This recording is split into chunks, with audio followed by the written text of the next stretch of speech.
Hər vaxtınız xeyir dəyərli izləyicilər. Bu videomuzda 23 noyabrda 9-cu siniflər üçün OTK tərəfindən təşkil olunmuş buraxılış suallarının izahlarını paylaşacağım. Qeyd edeyim ki, abituriyentlər üçün bizim əyani dərslərimiz mövcuddur. 055 418 82 02 telefon nömrəsi ilə dərslərimiz haqqında ətraflı məlumat əldə edə bilərsiniz. Qoşulmaq üçün müraciət etmək olar. Keçək vaxt itirmədən sualların izahına.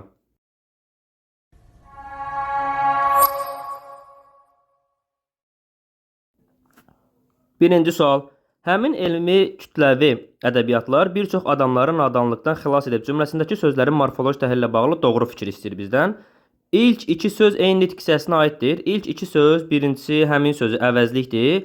Elmi kütləvi isə sifətdir. Deməli, bu doğru deyil. Əşyanın adını bildirən sözlər ismin eyni halındadır. Deməli, burada ədəbiyyatlar adlı haldadır, adamları təsirli haldadır, nadanlıqdan çıxışlı haldadır. Hər biri fərqli haldadır. Ona görə eyni haldadır fikri səhvdir. Cümlədəki sifət və say eyni suala cavab verir. Sifət hansı sualına cavab verir? Bir çox adamlar isə nə qədər adamlar eyni suala cavab vermir. Biri hansı, biri nə qədər sualına cavab verir. Bütün isimlər konkretdir. Deməli, ədəbiyyat, adamlar, nadanlıq. Baxın, elə nadanlıq burada konkret yox, mücərrəd isimdir. Ədəbiyyat sözü də elə eyni zamanda mücərrəddir. Doğru deyil. Cümlə sifəti əvəz edən sözlə başlayır. Bəli, həmin əvəzliyi sifəti əvəz edən sözdür. Yəni əvəzlikdir. Y variantı tamamilə doğrudur. İkinci sual. İrəli getmək ifadəsi məcazi mənada hansı anlamdadır? Tənəzzül etmək, yerini dəyişmək, bir yeri dayanmaq, qabaqda dayanmaq, inkişaf etmək. Bəli, cavabımız olacaq Y variantı. Davam edirik növbəti sualdan.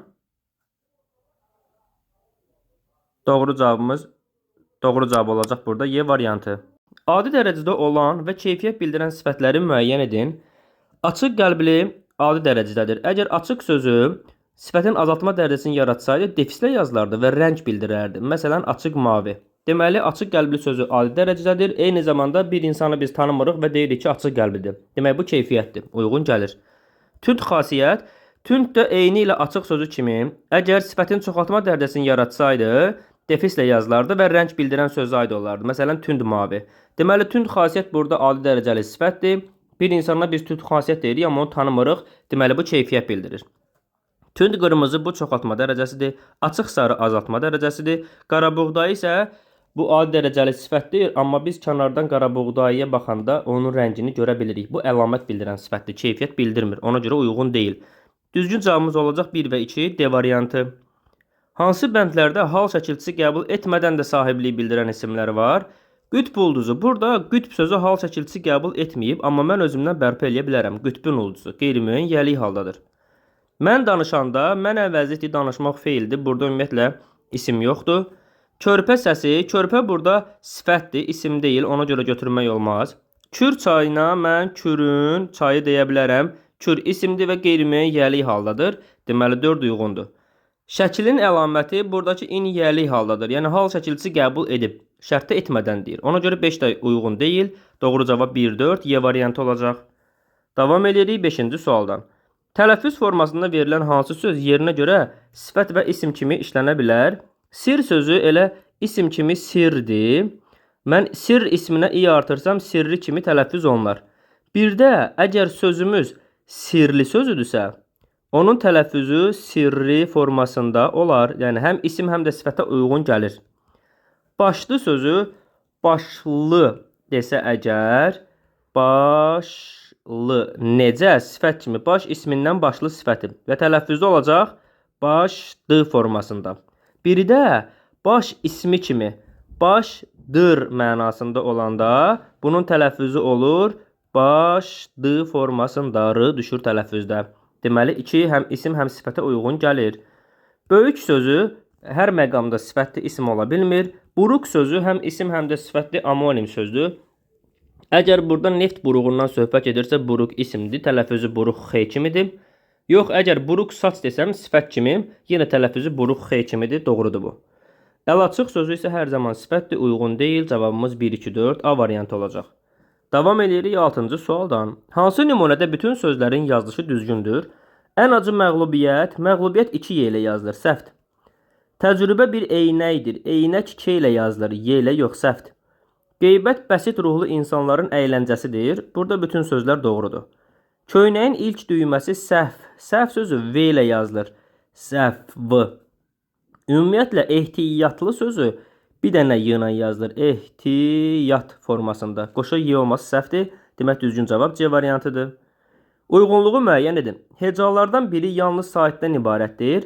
Gəlin hecalara bölək. Sehirli. Burada yalnız sait yoxdur. Bədilik. Yalnız sait varmı? Bəli, B-də var. Deməli, birin qarşısında nə yazıram? B bəndi. Sonra elanlar. Tək sait varmı? Bəli, var. Deməli, birin qarşısından C-ni yazıram. Xoşbəxt sözünə baxırıq. Xoşbəxt. Burada tək sait yoxdur. Sərt sözü ilə bir hecadır. Hecalara bölünməz ona görə. Səs artımı ilə deyilən sözdür. Sehirli sözünün tələffüzü olacaq. Sehirli. Burada bir dənə i artdı. Deməli, A-nı yazırıq 2-yə. Bədillikdə i düşür. Elanlarda artım yoxdur. Xoşbəxtdə t düşür. Sərtdə artım yoxdur. Deməli, 1BC, 2A olacaq. Düzgün cavab B variantı. Uşaqlar burada kimsəni görmədilər cümləsindəki əvəzliklə bağlı. Kimsəni əvəzləyib. İsmi əvəz eləyib. Bəli, kimi görmədilər sualında ismi əvəz eləyib. Adlı halın sualına cavab verir. Xeyr, kimi təsirli halın sualına cavab verir. Aid olduğu halın bir forması var. Aid olduğu halın bir forması demək yanlışdır. Bir neçə formada ola bilər. Təsirli haldadır. Bəli, kimsəni təsirli haldadır. Doğru fikirdir bu. Deməli 1-4 düzgün cavabımız olacaq A variantı. Doğru fikirləri istəyir bizdən. Davam edirik 9-dan. Klasteri tamamlaya bilən fikirlərdir. Onda sözü kontekstə görə o vaxt sözünün yerində işlənə bilər. İsimləşmiş say kimi işlənə bilər. Bəli, 10 rəqəmində, 10-da, 9-da, nədə, 10-da, düzdür. Qeyri-müəyyən say kimi işlənə bilər. Qeyri-müəyyən ola bilməz, müəyyən ola bilər. Əvəzlik kimi işlənə bilər. Bəli, məsələn 10-da kitabım qalıb, kimdə o əvəzliyini artırılmış daha yerli halını da bitişdirici kimi, düzdür. İsim kimi işlənə bilər, yanlışdır. Deməli, cavabımız olacaq 1-3 D variantı. Hansı cümlədə bu əvəzliyindən sonra virgül qoyula da bilər, qoyulmaya da? Bu ən sevdiyim, ən ədatı gəlibsə virgül qoyula bilməz. Bu qəsəbədə yaşayıram. Hansı qəsəbədə? Burada virgül ola bilməz, çünki təyindir. Bu sənə göndərilib, özündən sonra sən əvəzliyi gəlib virgül qoyula bilməz. Bu məktəbin uğurudur. Nə bu? Nədir məktəbin uğurudur? Bu formada bundan sonra məktəb ismi gəlib, deməli virgül qoyula bilər. Bir də var ki, bu məktəbin uğuru. Hansı məktəbin? Bu məktəbin təyin kimi düşünsən virgül qoyulmayacaq. Yəni həm virgül qoyula bilər, həm də qoyulmaya bilər. D bəndi düzgün cavabdır. Bu poema Nizaminin şah əsəridir. Hansı poema? Hansı sualına cavab verib təyin oldu, deməli virgül qoyula bilməz. Cavabımız oldu D bəndi. Davam edirik mətndən. Siz özünüz mətni oxuyarsınız. 11-ci sual. Hansı fikirlər tünd qara şriflə verilmiş ifadənin şərhinə uyğundur?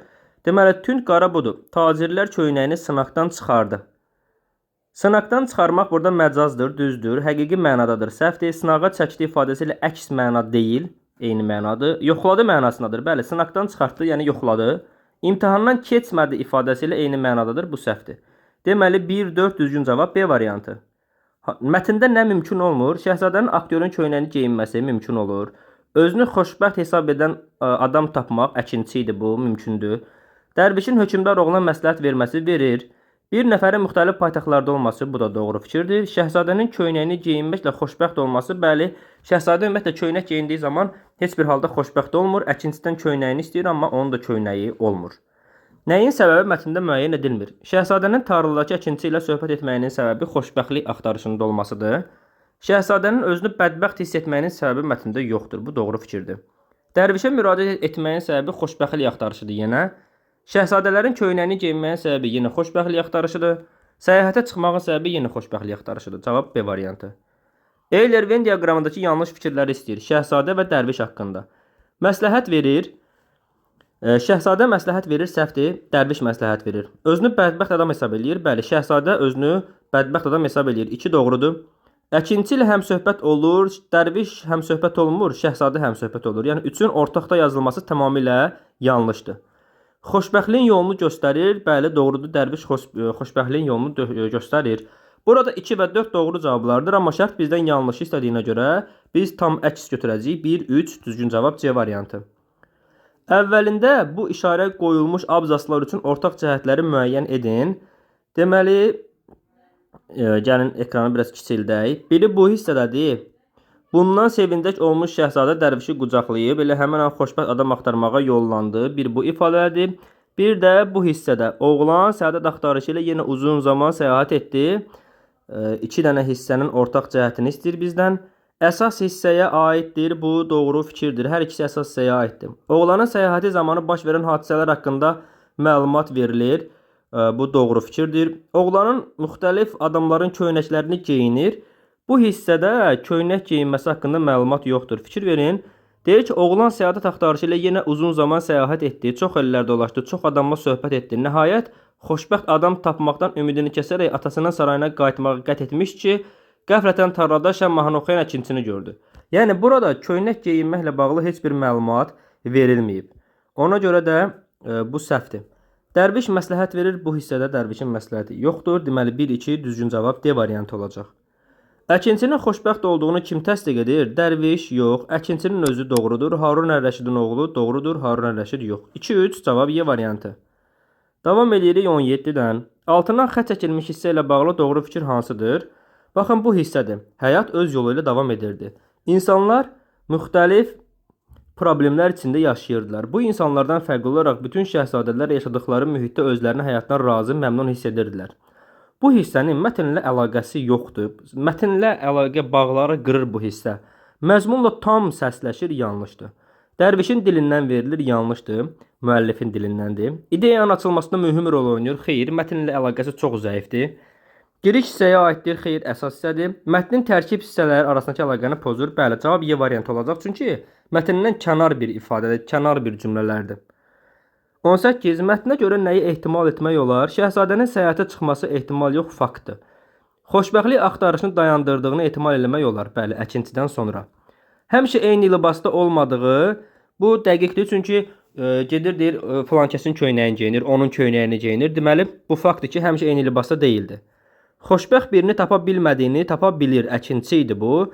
Bu yanlış fikirdir. Dərvişin vasitəsilə dərs aldığını, bəli, biz sonda təxmin eləyə bilərik ki, əkinçi ona bir dərs verir. Ona görə 2 ilə 5-i ehtimal eləmək olar. Mətnin sonundakı nöqtələrin yerinə uyğun cümlə yazın. Mətnin sonu, deməli, bu formada bitir. Köynəyimi, mənim ki, heç köynəyim yoxdur. Belə bir cümlə də əlavə eləmək olar. Olmayan köynəyimi sənə necə satım? Bu formada biz sonluq verə bilərik.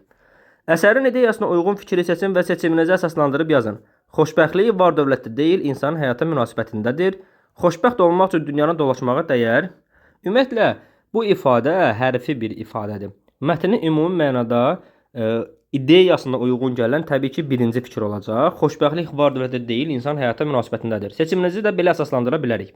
Yazırıq ki, şəhzadənin oğlu var dövlətə sahib bir insan idi, amma yenə də özünü xoşbəxt hesab eləmirdi. Həyata münasibətdə özünü bədbəxt adam hesab eləyirdi. Bu formada biz öz fikrimizi yaza bilərik. Davam edirik növbəti sualdan 21-ci sual. Mətnə əsasən yol verilmiş səhvləri düzəltmək üçün müqayisə cədvəlindəki hansı fikirlərin yeri dəyişdirilməlidir? Newton və Montesquieu. Ölkədə pul istehsalını dəfələrlə artırıb, bu doğru fikirdir. Çünki burada Newtonun dilindən var ki, belə bir ifadə. Baxın, deyir, Newton gümüş pulların istehsalını əvvəlcə 4, sonra 8 dəfə artırmağa nail olmuşdu. Yəni, bu doğru fikirdir. Dahi alim səviyyəsinə yüksələ bilib, doğru fikirdir. Müəyyən sahəyə rəhbərlik edib, burada həm Newton, həm də Montesquieu rəhbərlik edib. 3, ikisi üçün ortaqdır, burada yazılmalıydı. 4-də deyir, maliyyə biletçisi olub. Baxın, maliyyə biletçisi də olmaq sırf Montesquieu ilə əlaqəlidir. Deyir ki, Montesquieu və 55 yaşlı alimin Newtonun birliyi çox səmərəli oldu. Sonra deyir ki, deməli, Montesquieu istedadlı dövlət xadimi və ölkənin maliyyəsinin ən gözəl bilicisi idi. Kim? Montesquieu. Bu bilici söhbəti sırf Montesquieu'ya aiddir. Ona görə 4 bu hissədə yazılmalıdır. 3-dən 4-ün yerini dəyişsək, sxem düzələr. Biri Newtonun fəaliyyət göstərdiyi sahələr deyir. Araşdırma aparmaq uyğundur. Təhsil müəssisəsində, bəli, universitetdə çalışıb. Kilsədən kənar işlə məşğul olubmu? Bəli, olub. Məsələn, parlamentdə işləyib. Parlamentdə iştirak etmək, bəli. Dərinlik yaratmaq, xeyr, dərinlik yaratmayıb. Deməli, mətnin bu hissəsində deyir ki, həmin dövrlərdə İtaliya hersoqlarının villalarında, sonra isə bütün Avropa salonlarında yeni təbiət biliklərinə maraqlanan adamlar kilsədən asılı olmayan dərnəklər yaradırdılar. Newton yaradıb demir ki. 23. Əsas hissəyə aid plan bəndləri hansı ardıcılığa uyğun olmalıdır? Newtonun prezidentlik dövrü, birgə səmərəli əməkdaşlıq təsadüfi hadisənin yaratdığı problem. Deməli, mətnin giriş hissəsi ilk abzasıdır. Əsas hissə bu hissədən etibarən başlayır və bu hissədə etibarən ilk dəfə burada deyir ki, Newton ağır sınaqlar dövrü oldu və yanğın baş verir. Deməli, biz yanğınla başlayırıq 3 ilə. Sonra yanğından sonra o Montaigu ilə tanış olur və səmərəli əməkdaşlıq baş verir. 2 gələcək ardınca və Newtonun prezidentlik dövrü. Deməli, prezident söhbəti haradaydı? Deyir ki, Newton 72-ci ildə cəmiyyətin üzvü, 1703-cü ildə prezidenti olmuşdur. Bu da ən sonuncu hissəyə aid eləmək olar. 3-2-1 ardıcıllığı cavab A variantı. Üzərində rəqəm yazılmış hansı sözlərin qarşılığı düzgün verilməmişdir? Deməli, birinci fikrimiz nədir? Fövqəl. Elmin bir çox istiqamətlərində fövqəl nəticələrə nail olan, yəni qeyri-adi nəticələrə nail olan demək olar. Düzdür bu. 2-də alimlə əvəz eləyib. Nəyi? Elmdə dahi olan bu şəxsiyyət siyasətdə özünü göstərə bilməmişdir. Şəxsiyyət. Elmdə dahi olan bu alim. Şəxsiyyət sözü birbaşa alimlə əvəz oluna bilməz. Yəni qarşılığı deyil. Bu yanlış fikirdir. Dərin sözü 3-də. Dərin sözü deyir ki, Newton üçün ağır sınaqlar dövrü oldu. Dərin sınaqlar dövrü demək olmaz. Bu da uyğunsuzdur. 4-də mühüm deyir. Mühümə baxırıq. Deyir ki, baş verən təsadüfi yanğınlar nəticəsində əhəmiyyətli əl yazmaların məhv olması. Yəni, mühüm əl yazmaların məhv olması 4 tam uyğundur. 5-də araşdırma deyir. Sağaldıqdan sonra Newton səma mexanikası və digər sahələrdə tədqiqatlarını davam etdirir. Yəni, araşdırmalarını davam etdirir. Bu da tam olaraq uyğundur. Deməli, uyğun gəlməyənlər olacaq. 2 və 3 cavab B variantı. Çərçivə daxilində söz hansı məcazi mənalı ifadə ilə əvəz edilsə, kontekstə görə daha uyğun olar. Çərçivə daxilində verilən söz, baxın, gələn sözüdür. Deyir ki, 1705-ci ildə Newton yenidən Cambridge-ə gəldi və bu vaxt universitetə gələn kraliça Anna ona Sir Isaac titulu verdi. Universitetə gələn, daxil olan məcaz deyil. Yol ölçən, universitetə yol ölçən demək uyğun olmaz. Universitetə baş çəkən demək olar. Aya qaçan uyğun deyil, rast gələn uyğun deyil. Cavab C variantı olacaq. Və bu vaxt universitetə baş çəkən kraliça ona Sir Isaac titulu verdi. Tam uyğundur. 26. Newtonun hansı sahələrdəki fəaliyyətinin nəticələri bir-birlə ziddiyyət təşkil edir? Parlament və elm. Elə A variantı düzgün cavabdır. Parlament və siyasət cavabı burada sizi çaşdıra bilər əslində. Çünki parlamentdə onsuz da o siyasətlə məşğul olurdu. Yəni parlamentdə olmağının səbəbi siyasət idi. Yəni bu ikisi bir-birlə zidd deyil. Parlamentdə, yəni siyasətlə məşğul olması ilə elmlə məşğul olması bir-biri zidd idi. Mətndə nədən söhbət getmir? Newton ailə vəziyyətindən söhbət getmir. Elə bu düzdür. Təltif olunması var, müvəqqəti fəaliyyətsizlik var, pul istehsalı var, təhsil müəssisəsi var. Cavab A bəndi. Mətnə əsasən yanğın baş verir və ona görə nə olur? Əl yazmalar məhv olur. 2. Nəticədə Newton nə olur? Psixi pozğunluğa məruz qalır. 1. 2-1 düzgün cavab D variantı olacaq. Dahi alimlər yalnız elmlə məşğul olmur. Fikrini mətnlə əlaqələndirən fakt yazın. Yəni bu faktı biz qeyd eləyək. Deyir ki, Newton 1689-cu ildə Cambridge Universitetinin nümayəndəsi kimi İngiltərə parlamentinə seçilir. Bu cümlə ilə onun siyasətlə məşğul olması. Daha sonra mətndə belə bir ifadə var. Elmdə dahi olan bu şəxsiyyət siyasətdə özünü göstərə bilməmişdir. Bu cümləni də qeyd eləmək olar. 30. Metaldan pul hazırlanmasından bəhs olunan abzasın ilk sözünü və həmin abzasın aid olduğu tərkib hissəni. Metaldan pul hazırlanması deməli hansı abzasdan başlayır? Baxın bu hissədə. Pul hazırlanması. Hələ sözü ilə başlayır və bu da əsas hissəyə aiddir. Elə biz cavabımızı burada qeyd edirik, yazırıq. Hələ sözüdür və bir də yazırıq əsas hissə. Dəyərli izləyicilər, 9-cu sinif buraxılış üçün təqdim olunan bütün sualların izahlarını paylaşdım sizlər üçün. Buraxılış OTK sınaqları idi bunlar. Bizim əyani dərslərimiz üçün kimlər ki müraciət eləmək istəyirsə 055 418 82 02 nömrəsi ilə əlaqə saxlaya bilər. Ünvanımız Bakı Şəhər Elmlər Akademiyası metrosunun düz çıxışında yerləşir. Sağ olun, növbəti izahlarda görüşərik.